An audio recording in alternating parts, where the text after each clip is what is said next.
Hello again, lovely people. Here to read some more Harry Potter. We were on the Sorting Hat and we left Harry sat with the hat on his head, begging and pleading not to be put into Slytherin. Let's see what happens. Not Slytherin, eh? Said the small voice. Are you sure? You could be great, you know. It's all here in your head, and Slytherin will help you on the way to greatness. No doubt about that.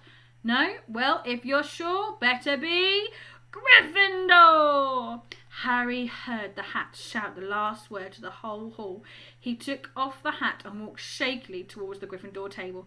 He was so relieved to have been chosen and not put into Slytherin, he hardly noticed that he was getting the loudest cheer yet.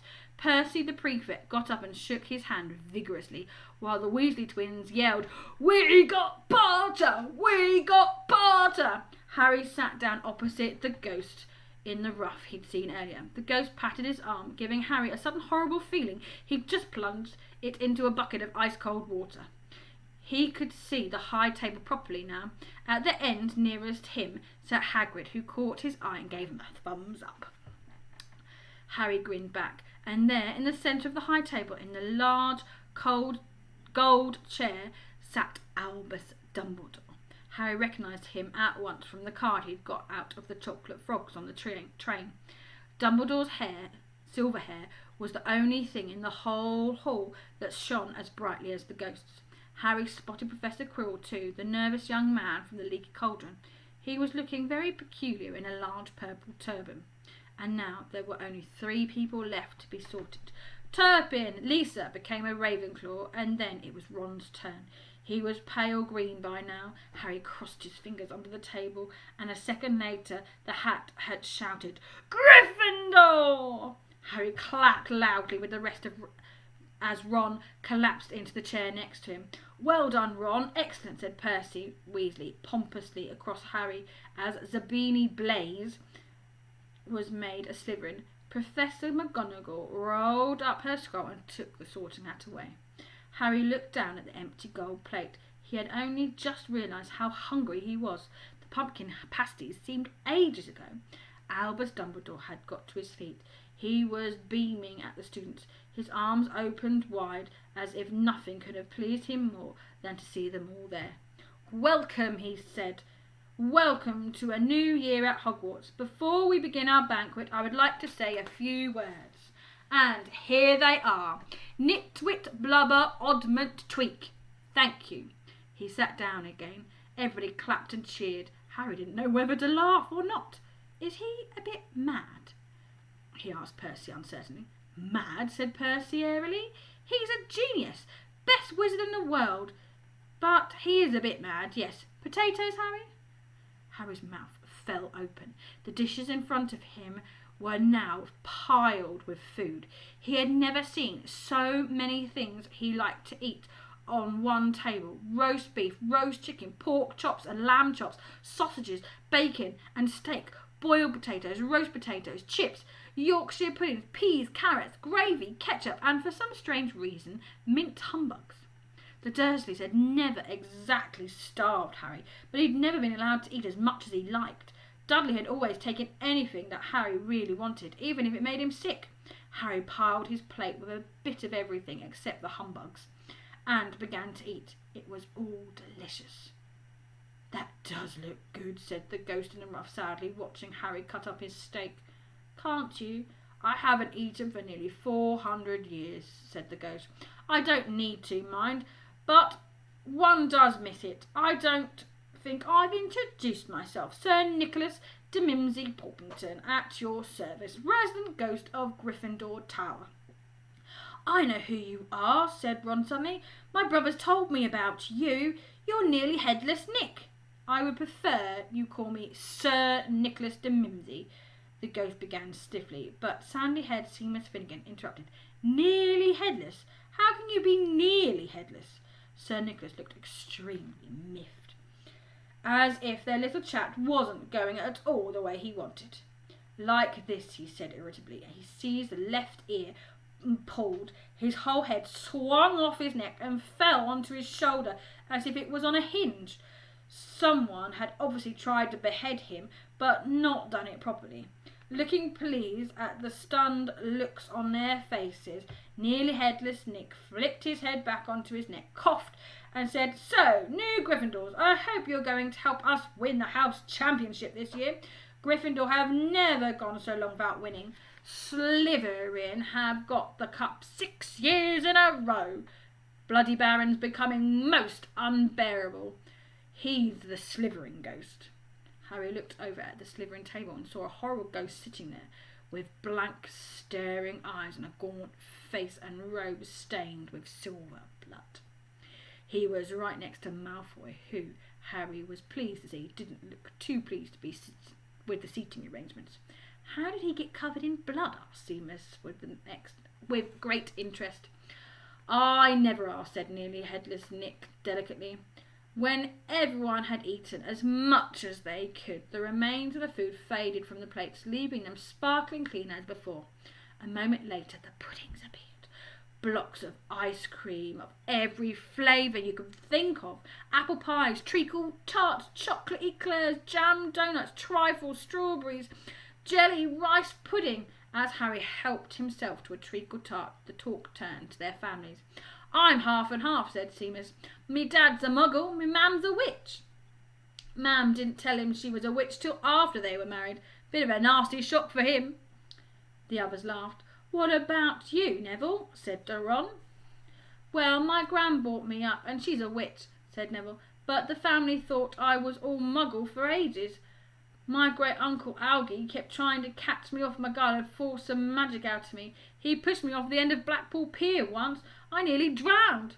But nothing happened until I was 8. Great-uncle Alvin came round for tea, and he was hanging me out of the upstairs window by the ankles when my great-aunt Enid offered him a meringue, and he accidentally let go. But I bounced all the way down the garden into the road. They were all really pleased. Gran was crying, she was so happy, and you should have seen their faces when I got in here.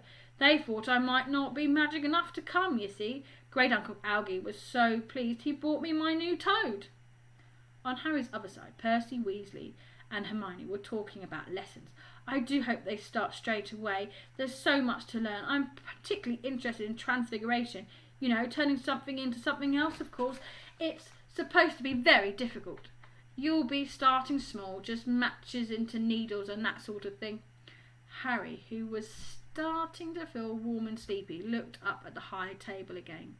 Hagrid was drinking deeply from his goblet. Professor McGonagall was talking to Professor Dumbledore. Professor Quirrell and his absurd turban was talking to a teacher with greasy black hair, a hooked nose and sallow skin. It happened very suddenly. Hook-nosed teacher looked past Quirrell's turban straight into Harry's eyes, and a sharp, hot pain shot across the scar on Harry's forehead. "Ouch!" Harry clapped the scar on his forehead. "What is it?" asked Percy. "Nothing." The pain had gone as quickly as it had come. Harder to shake off was the feeling Harry had got from the teacher's look, a feeling that he didn't like Harry at all. "Who's that teacher talking to Professor Quirrell?" he asked Percy. "Oh, you know Quirrell already, do you? No wonder he's looking so nervous. That's Professor Snape. He teaches potions, but he doesn't want to. Everyone knows he's after Quirrell's job. Knows an awful lot about dark arts, Snape." Harry watched Snape for a while, but Snape didn't look at him again. At last the puddings, too, disappeared, and Professor Dumbledore got to his feet again, and the hall fell silent. "Ahem! Just a few more words now we are all fed and watered. I have a few start-of-term notices to give you. First, you should note that the forest in the grounds is forbidden to all pupils, and a few of our older students would do well to remember that as well." Dumbledore's twinkling eyes flashed in the direction of the Weasley twins. "I have also been asked by Mr. Filch, the caretaker, to remind you all that no magic should be used between classes in the corridors. Quidditch trials will be held in the second week of term. Anyone interested in playing for their house teams should contact Madam Hooch. And finally, I must tell you that this year the third floor corridor on the right-hand side is out of bounds to everyone who does not wish to die a very painful death." Harry laughed, but he was one of few who did. "He's not serious," he muttered to Percy. "Must be," said Percy, frowning at Dumbledore. "It's odd, because he usually gives us a reason why we're not allowed to go somewhere. The forest's full of dangerous beasts, everyone knows that. I do think he might have told us prefects at least. And now, before we go to bed, let us sing the school song," cried Dumbledore. Harry noticed that the other teachers' smiles had become rather fixed. Dumbledore gave his wand a little flick, as if he was trying to get a fly off the end, and a long golden ribbon flew out the end of it, which rose high above the table and twisted itself in snake-like into words. "Everyone pick their favourite tune," said Dumbledore, "and off we go." And the school bellowed loudly. "Hogwarts, Hogwarts, Hoggy-Warty Hogwarts, teach us something, please. Whether we are old or bold or young with scabby knees, our heads could do the filling with some interesting stuff, for now we're bare and full of air, dead flies and bits of fluff. So teach us things worth knowing, bring back what we forgot. Just do our best, we'll do the rest, and learn until our brains all rot." Everyone finished the song at different times. At last, only the Weasley twins were left singing along to a very slow funeral march. Dumbledore conducted their last few lines with his wand, and when they had finished, he was one of those who clapped loudest. "Ah, music," he said, wiping his eyes, "and magic beyond all we do here. And now, bedtime. Off you trot." The Gryffindor first years followed Percy through the chattering crowds, out of the great hall and up the marble staircase. Harry's legs were like lead again, but only because he was so tired and full of food. He was too sleepy even to be surprised that the people in the portraits along the corridors whispered and pointed as they passed, or that twice Percy led them through doorways hidden behind sliding panels and hanging tapestries. They climbed more staircases, yawning and dragging their feet, and Harry was just wondering how much further they had to go when they came to a sudden halt. A bundle of walking sticks was floating in mid-air ahead of them, and as Percy took a step towards them, they started throwing themselves at him. "Peeves!" Percy whispered to the first years. "A poltergeist." He raised his voice. "Peeves, show yourself." A loud, rude sound, like the air being let out of a balloon, answered. "Do you want me to go to the bloody Baron?"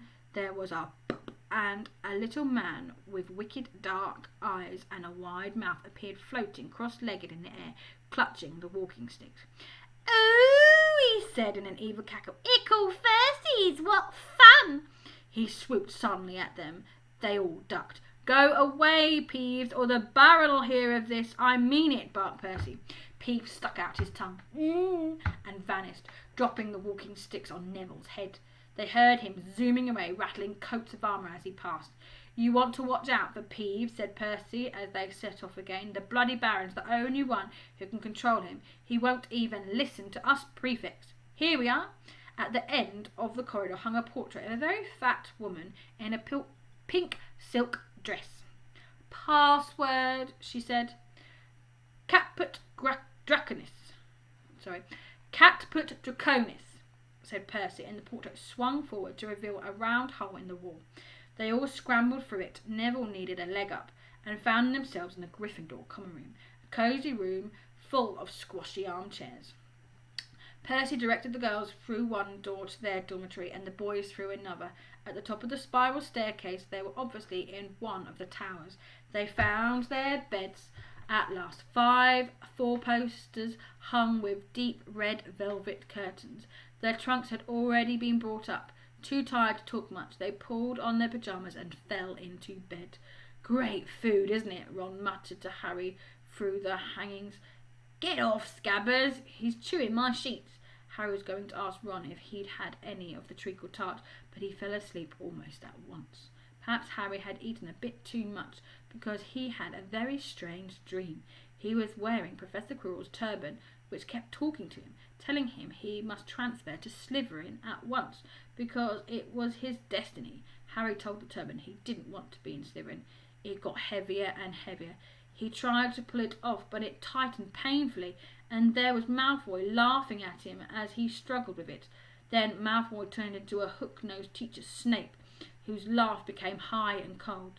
There was a burst of green light, and Harry awoke, sweating and shaking. He rolled over and fell asleep again, and when he woke the next day, he didn't remember the dream at all. I'm going to leave it there. Chapter 8 next. See you again soon.